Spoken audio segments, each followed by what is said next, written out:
और ये है 0 से 3, ठीक।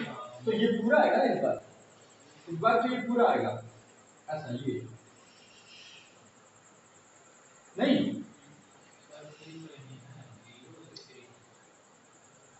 -1 से 3 x तो -1 से 2 है,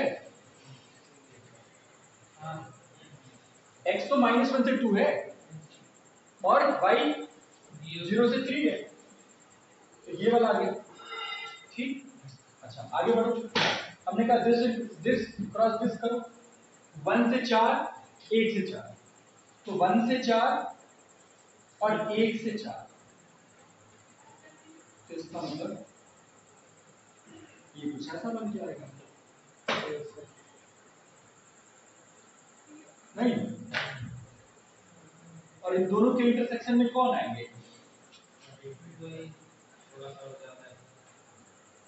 कौन ज्यादा है, तो ज्यादा वाला नहीं, ठीक है, हाँ थोड़ा सा वो ज्यादा है।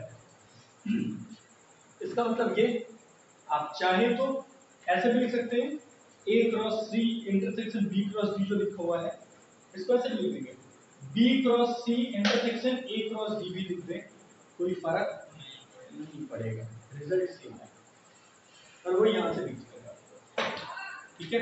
इसको आगे कर लीजिए, इसको पीछे कर लीजिए, आगे बढ़े तो लिखते हटाए इसको,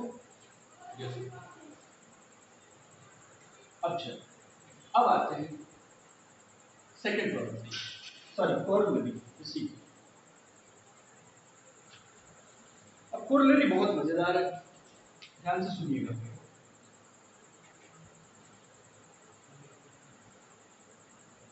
ये कोरोलरी हमें बताती है कि कार्टेशियन प्रोडक्ट सेट में एलिमेंट कितने आएंगे,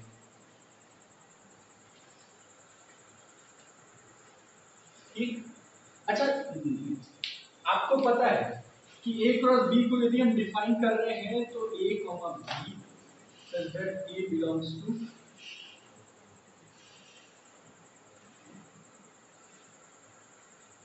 ऐसा ही आएगा, A कहां से आएगा, A से, B कहां से आएगा, B से, B से आएगा, A से आएगा, तो A के पास कितने ऑप्शन, यदि हम कह रहे हैं कि A के पास तो उतने ऑप्शन रहेंगे जितनी की उसकी कार्डिनलिटी होगी, तो इसका मतलब A के पास कार्डिनलिटी A के ऑप्शन, B के पास कितने ऑप्शन, कार्डिनलिटी B के ऑप्शन। आपके पास दिक्कत ये है कि किसी को छोड़ नहीं सकते, यदि कार्टेशियन प्रोडक्ट सेट लिख रहे हैं तो सभी चीजें लिखी जाती हैं, आया ना, जो भी पहले सेट के एलिमेंट पूरे लिखे जाते हैं, दूसरे सेट के एलिमेंट पूरे लिखे जाते हैं, इसका मतलब कोई इवेंट ऐसा नहीं है कि छूटेगा, स्टेप बाय स्टेप हो रहा है। देखो पहली इवेंट ये है, दूसरी इवेंट ये है, ये दोनों मिलकर एक बड़ी इवेंट को क्रिएट कर रहे हैं जिसमें दोनों इवेंट का होना नेसेसरी है। तो क्या करते हैं इस केस में, जब हर एक इवेंट का होना नेसेसरी होता है तो मल्टीप्लिकेशन करते हैं। इसका मतलब क्या है कि cardinality of A cross B कितना आएगा, कार्डिनलिटी ऑफ A, अच्छा ये देखो ध्यान से देखो, पहले वाले की कार्डिनलिटी ये है, दूसरे वाले की कार्डिनलिटी ये तो लिखा हुआ ना, अच्छा इसको भूल जाओ, मान लो किसी ने लिखा कि ये तो स्केलर है ना, तो इसको हम ऐसे नहीं लिख सकते क्या, इसको हम ऐसे नहीं लिख सकते क्या, अभी तो ये पहला वाला पहले वाले की कार्डिनलिटी, दूसरा वाला दूसरे की कार्डिनलिटी, आया ना, इसका मतलब ये इंप्लाई क्या करता है,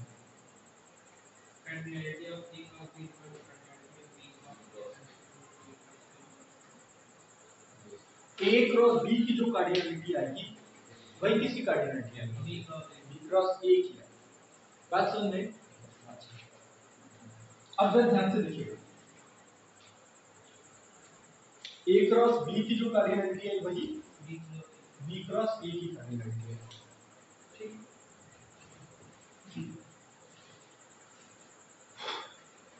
जैसे मान लीजिए कि एग्जांपल दे देते हैं एक छोटा सा आपको कि ए के पास मान लीजिए 2 एलिमेंट है और बी के पास 4 एलिमेंट है, तो ए क्रॉस बी में कितने एलिमेंट होंगे?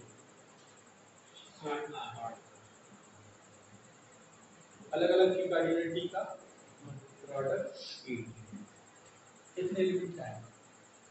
ठीक, तो दिक्कत है। अच्छा इस बात को जरा समझिए, अभी हम आपको एकदम छोटी सी चीज बताएं और इसी का एप्लीकेशन लेके चलते हैं इस थ्योरम में।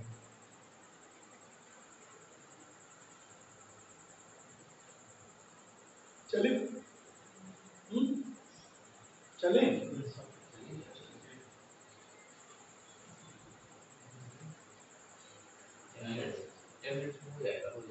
हो जाएगा। हटा इसको, हटा दे। अब ध्यान से सुनिएगा,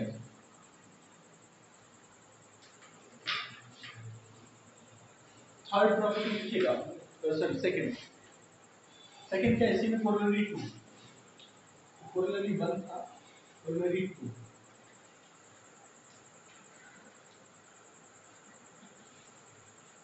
अब देखिए क्वेश्चन क्या है कि मैंने कहा कि ए, मान लीजिए कि ए और बी में कुछ एलिमेंट कॉमन हो गए, मान लीजिए कुछ एलिमेंट कॉमन हो गए, मान लीजिए आर एलिमेंट कॉमन हो गए, कितने? आर एलिमेंट कॉमन हो गए।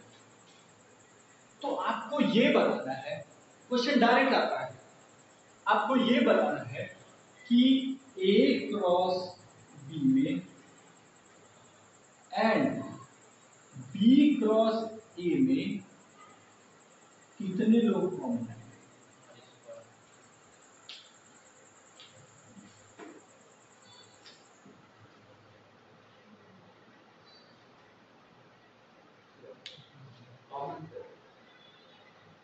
तो यदि मैं इस सेट को लिखूंगा तो इस सेट को मैं क्या लिखूंगा, ध्यान से देखिए, एक बार ध्यान से देख लीजिए, उसके बाद बाकी जो करना है करते रहिए।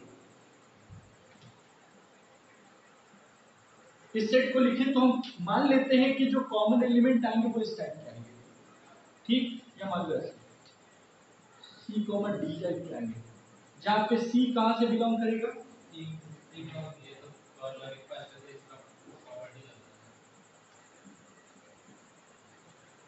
प्रॉपर्टी लगा दें या हम ऐसे ही बता रहे हैं,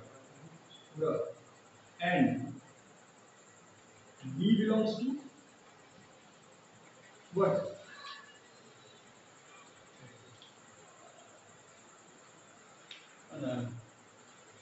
ऐसा क्या पागल वागल हो क्या एकदम गधो। हम इनका इंटरसेक्शन लिख रहे हैं, तो इंटरसेक्शन कैसे लिखते हैं, सी कॉमन डी टाइप का एलिमेंट आ रहा है, इसका मतलब सी कॉमन डी इसमें भी आएगा, इसमें भी और इसमें भी आएगा। तो दिस मान लीजिए ये ऐसा आ रहा है, सी कॉमन डी टाइप का एलिमेंट लिखा है मैंने, इट इंप्लाइज कि C common D belongs to A cross B, C common D also belongs to B cross, imply करेगा कि नहीं करेगा, क्योंकि इंटरसेक्शन में इसका मतलब दोनों सेट में है, आया ना, कोई दिक्कत, इंटरसेक्शन में है इसका मतलब दोनों सेट में है। अच्छा ये क्या इंप्लाई करता है, अभी तो मैंने बताया कि पहला पहले सेट से दूसरा दूसरे से, सी बिलोंग्स टू ए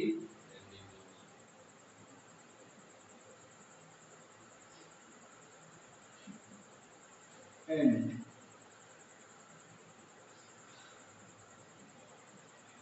ये क्या कहेगा, C belongs to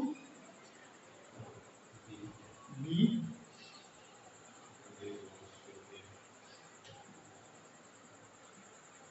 B belongs to A, ऐसा होना ही पड़ेगा। अरे भगवान, C belongs to A, C belongs to B, D belongs to B, D belongs to A, इसका मतलब अभी तो बताया था, इसका मतलब C belongs to A and B, comma D belongs to B and A, मतलब A इंटरसेक्शन B को B। इसका मतलब C और D जो दोनों होंगे वो दोनों ही A इंटरसेक्शन B से आएंगे। आया ना?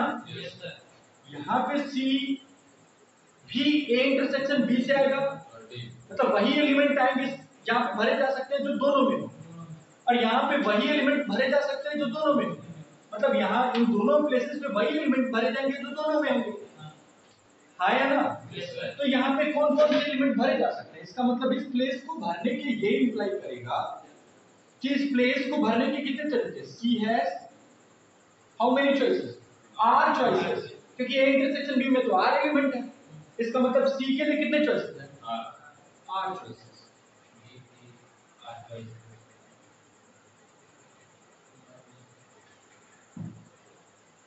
ठीक है,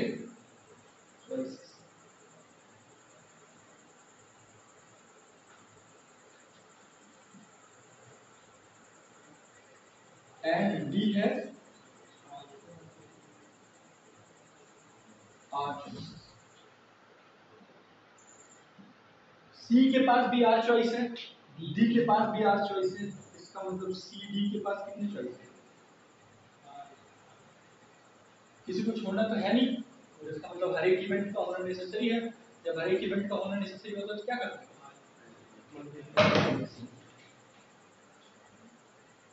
इसका मतलब ये क्या बता रहा है कि इसमें कितने एलिमेंट आएंगे, ऐसे टाइप से R स्क्वायर एलिमेंट आएंगे।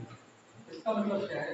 It implies cardinality of A cross B intersection B cross A is equals to R।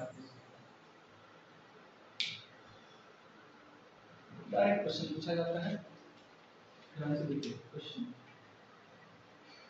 A intersection B की कार्डिनलिटी है, सर A यदि है 1 2 3 5 7 9 और B है 3 5 7 9 11 15 16, A cross B intersection B cross A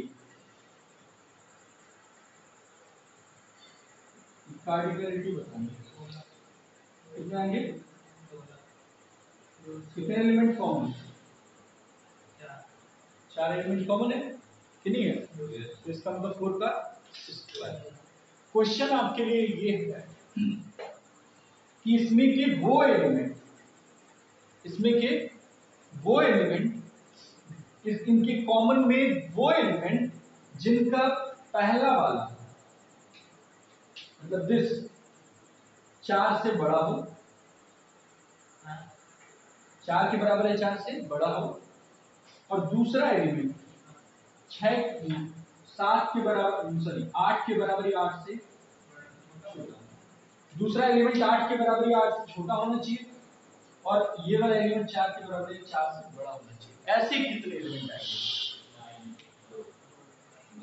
choices देख लीजिए।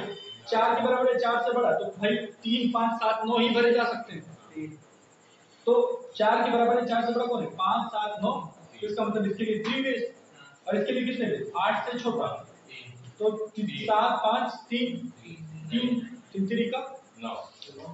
तो इसका मतलब ऐसे वाले के स्क्वायर आएंगे और ऐसे वाले ऐसे ही बनते चले जाएंगे। बात समझ में आई? Yes sir. ऐसे नोट से डायरेक्ट कार्डिनलिटी भी ये देख के भी पूछ लेते हैं। ठीक, तो कल मिलते हैं आपसे।